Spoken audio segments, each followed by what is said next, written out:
Here is the number that Canadian politicians absolutely do not want you to see. A retired couple in Toronto has their house fully paid off with no mortgage and no debt. They are sitting on what was supposed to be their golden ticket and their earned freedom.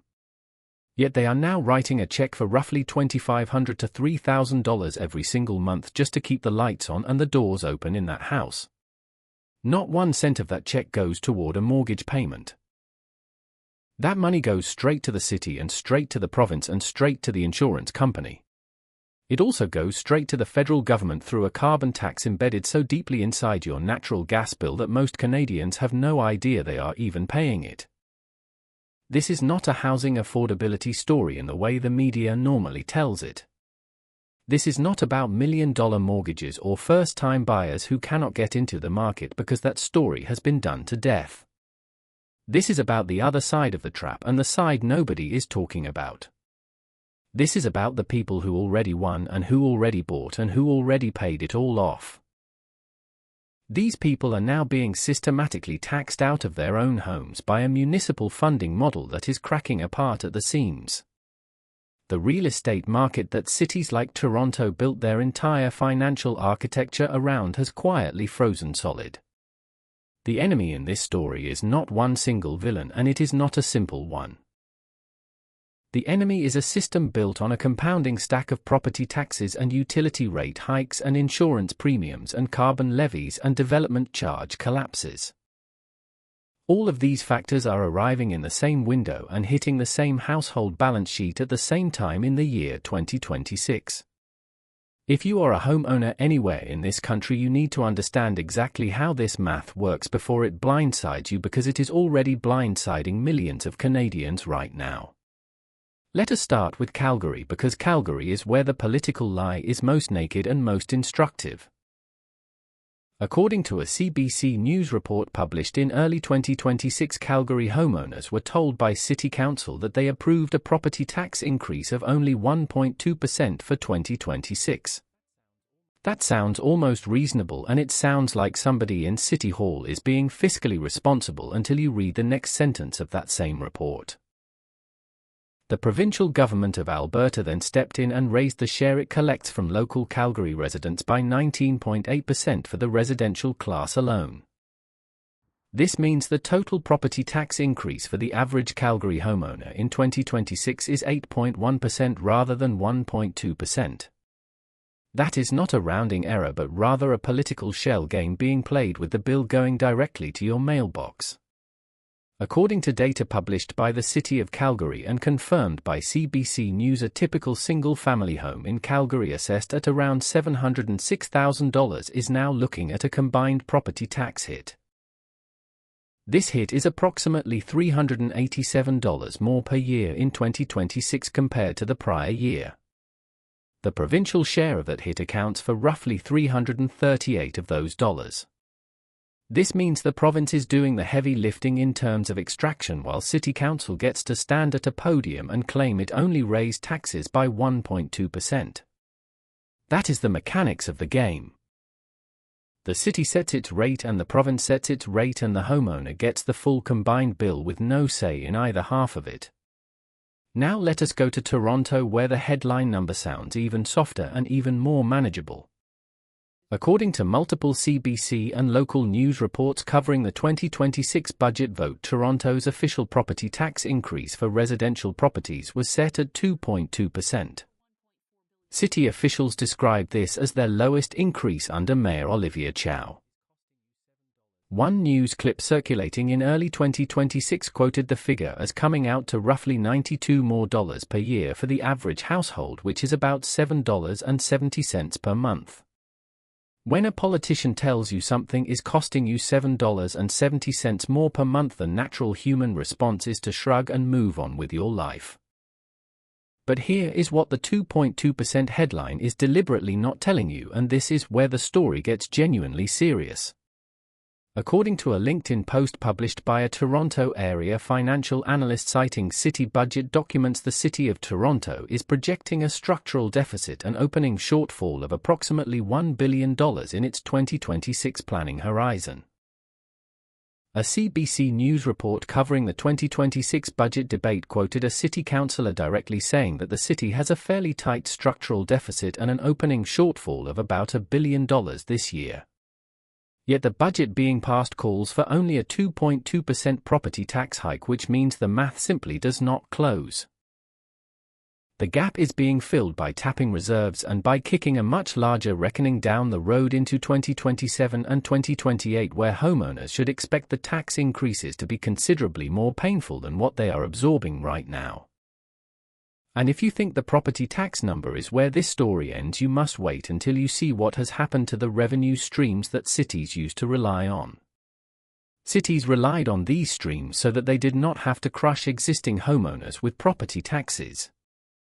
The revenue collapse happening inside City Hall right now is the hidden engine behind every single tax hike you are seeing across this country. According to data cited in a LinkedIn post by a Toronto area analyst referencing the city's own budget documents, the City of Toronto's municipal land transfer tax revenue has been in freefall for years now. It has dropped from over $1 billion at its 2022 peak down to approximately $805 million in 2025 against a budget that had originally forecast $990 million. For 2026, the city is projecting only about $850 million, meaning cities are now permanently running on a budget that was written for a hot real estate market that no longer exists. The municipal land transfer tax is a fee collected every time a property changes hands in Toronto. When the real estate market was running hot and transactions were happening constantly, that tax was printing money for City Hall and covering an enormous portion of municipal operating costs.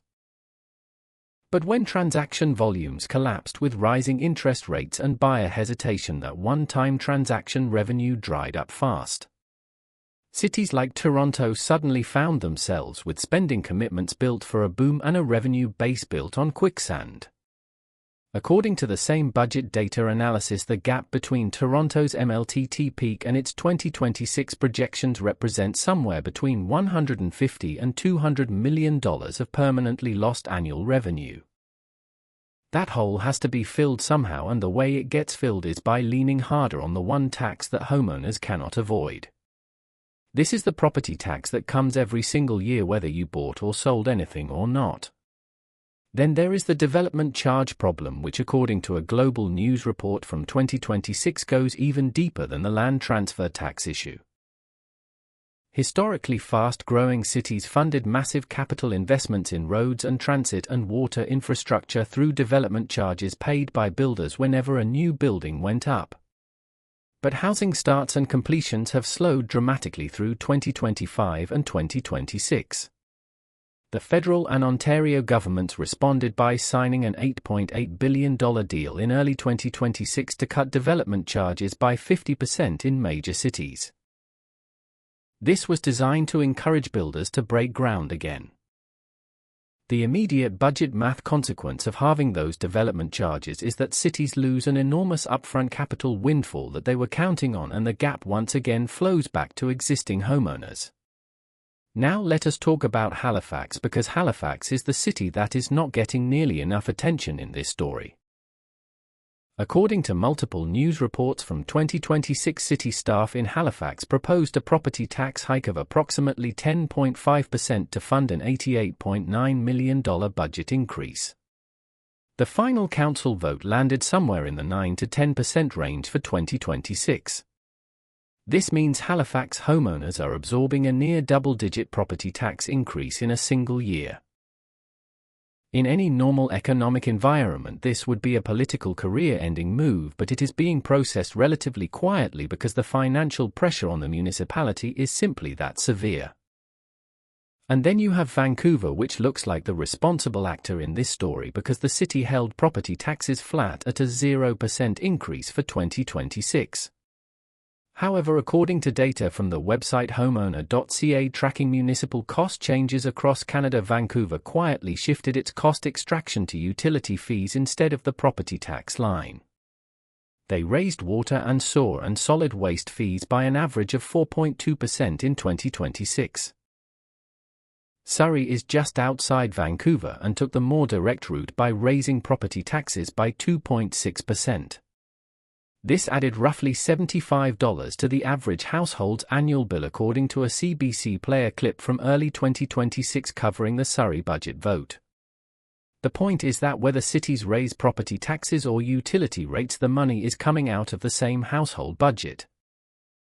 Homeowners in Metro Vancouver are looking at a combined monthly non-mortgage carrying cost of approximately $1,700 to $1,800 per month just to maintain a paid-off house, according to a cost model assembled using the available municipal data for 2026.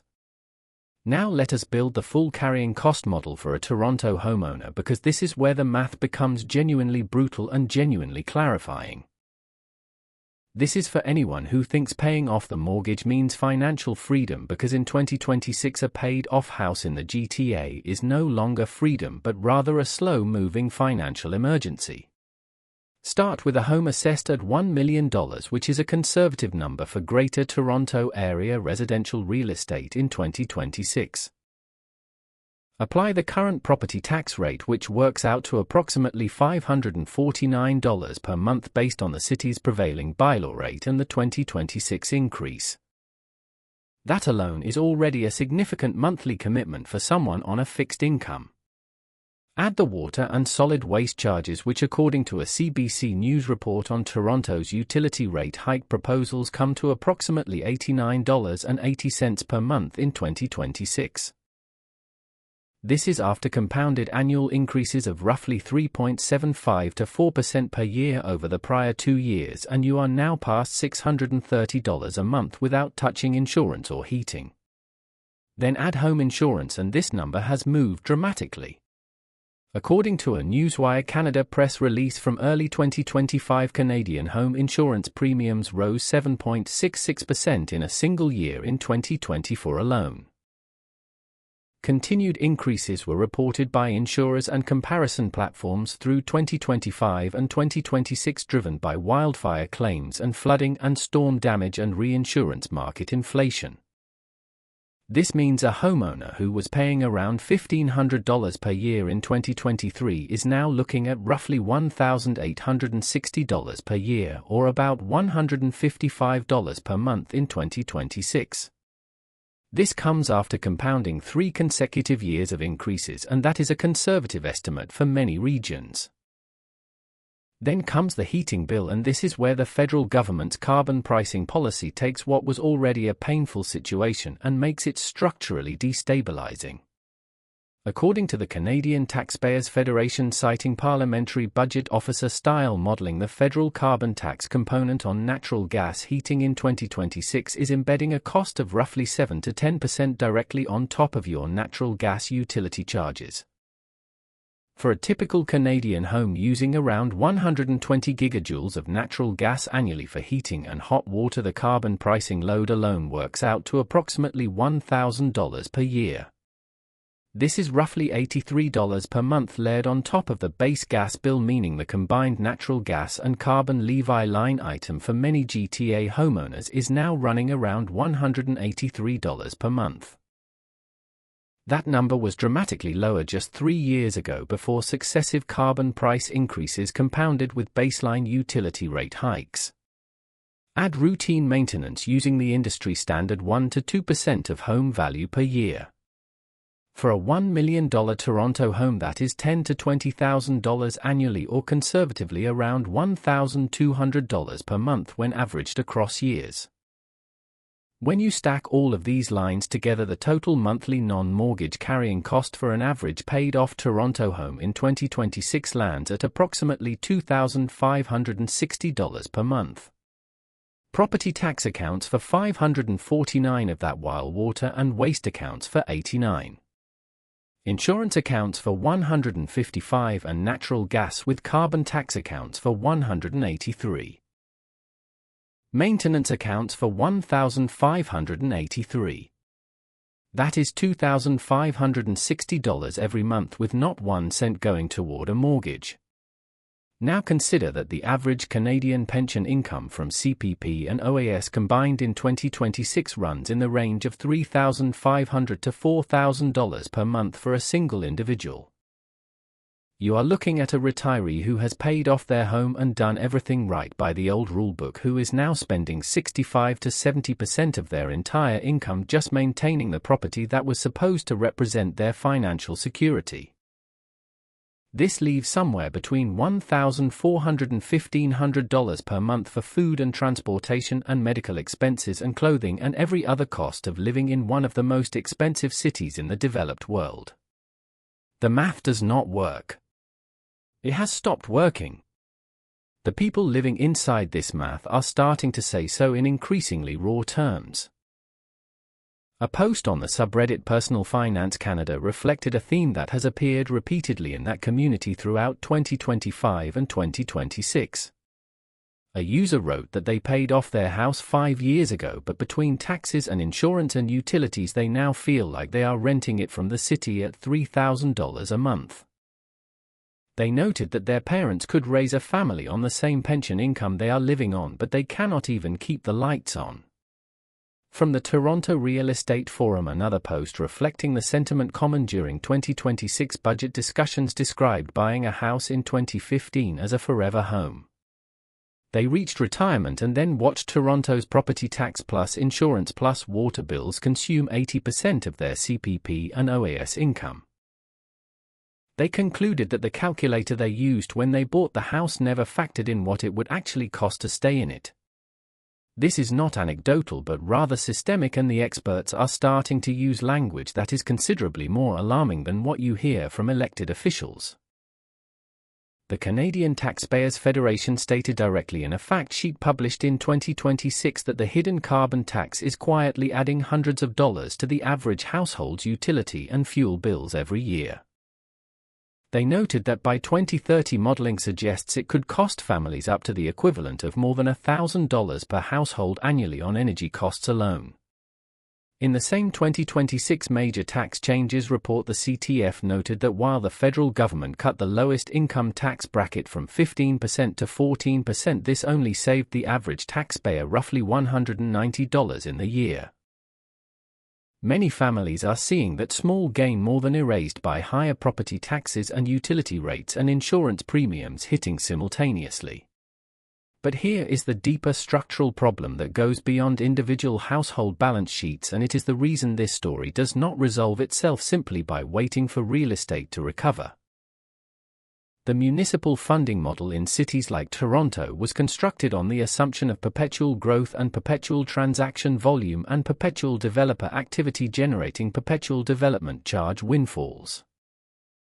What the last 3 years have revealed is that when you build a city's financial architecture on transaction-based taxes that disappear the moment the market slows, you have built a house on a foundation that cracks the moment the weather changes.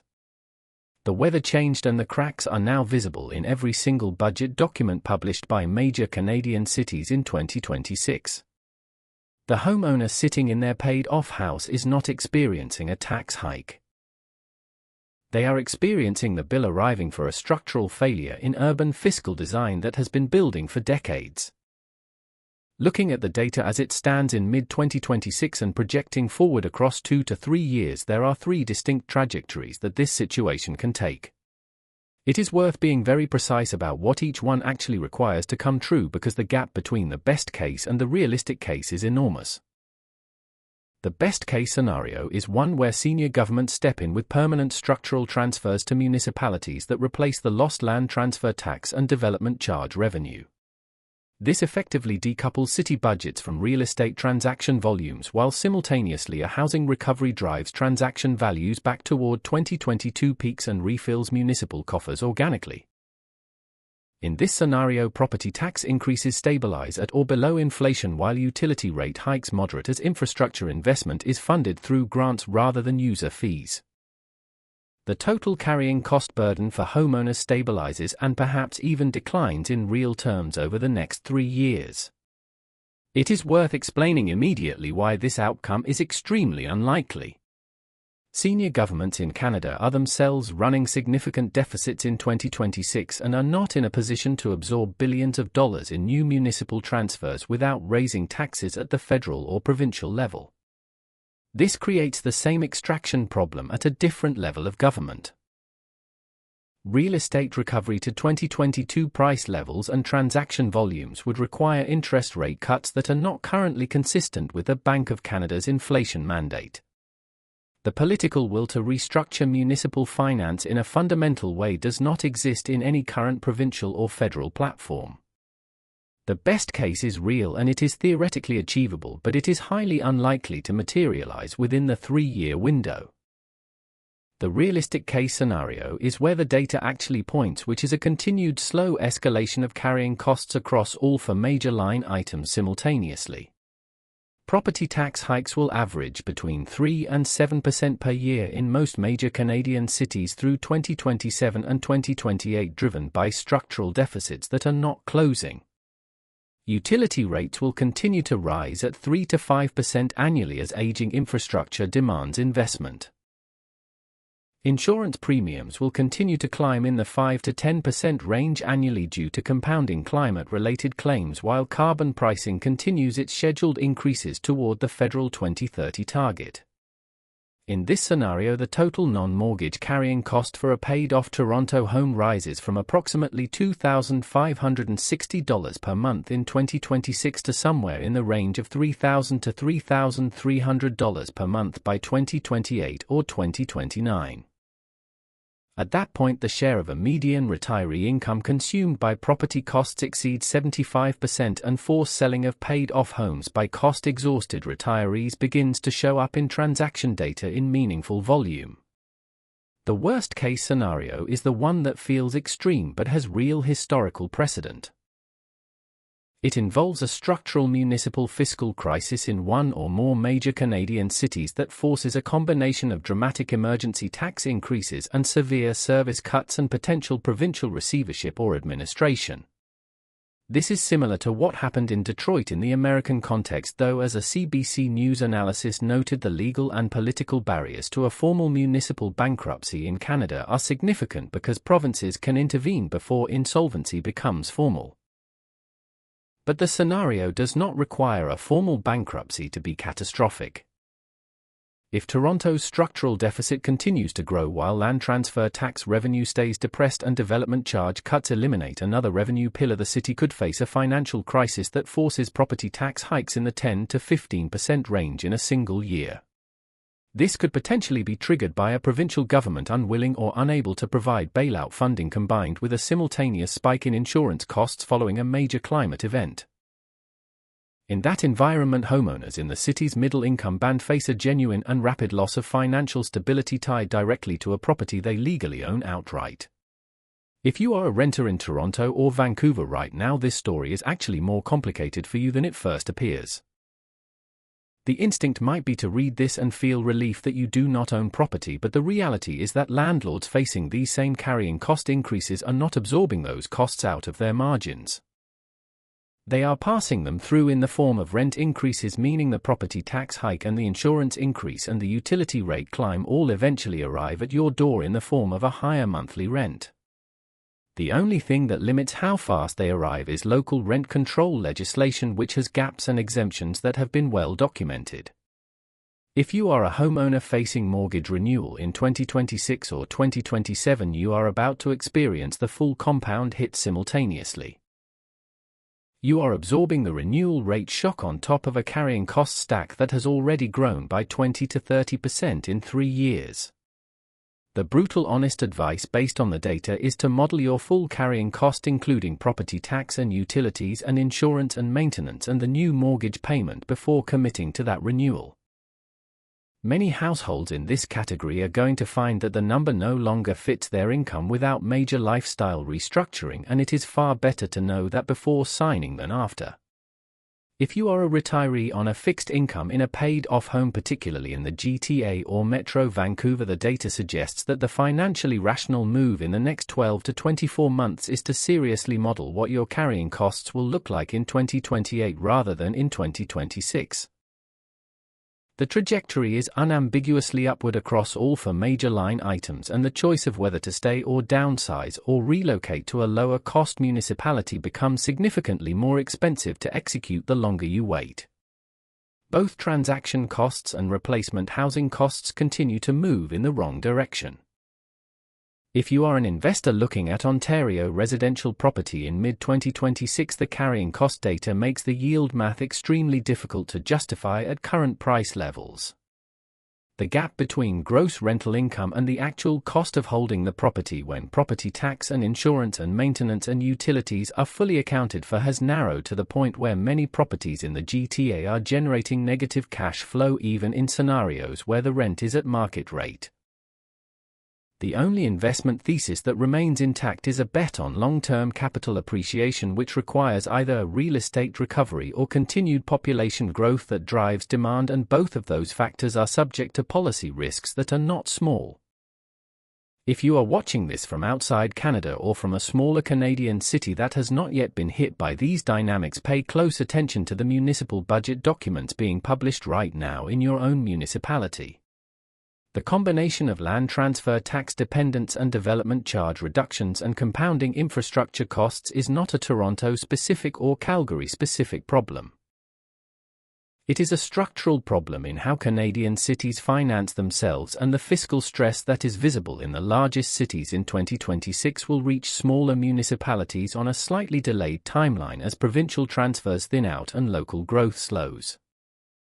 I have linked every single report and data point mentioned in this breakdown in the description below so you can verify these numbers for yourself. If you're experiencing these shifts in your own household, or if you have a different perspective on where this market is heading, please leave a comment, because I read every single one to better understand what is happening on the ground. Make sure to subscribe to the channel for more data-driven investigations into the Canadian economy, and I will see you in the next one.